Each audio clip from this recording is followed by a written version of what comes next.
രക്തചംക്രമണം നല്ല രീതിയിൽ നടക്കുന്നതിന് ഇതൊന്ന് പരിശീലിച്ചു നോക്കാം. ഇരു കാലുകളും നീട്ടിവെച്ച് മലർന്നു കിടക്കുക. ഇനി ശ്വാസം ഉള്ളിലേക്ക് എടുത്തുകൊണ്ട് ഇരു കാലുകളും നടുവും കഴിയുന്നത്ര തറയിൽ നിന്ന് ഉയർത്തിക്കൊണ്ട് വരികയും ഇരു കൈകളുടെയും മുട്ടുകൾ തറയിലൂന്നി നടുവിനെ താങ്ങി പിടിച്ച് ശരീരം കഴിയുന്നത്ര മുകളിലേക്ക് ഉയർത്തിപ്പിടിക്കുകയും ചെയ്യുക.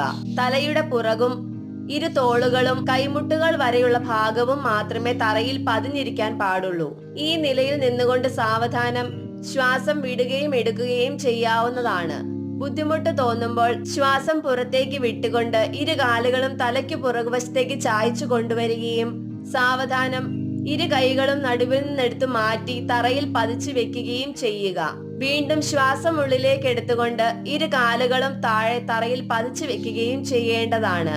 ഹൃദ്രോഗം, കഴുത്തിന് വേദന, നടുവേദന എന്നീ അസുഖങ്ങളുള്ളവർ ഈ ആസനം ഒഴിവാക്കുന്നതായിരിക്കും നല്ലത്.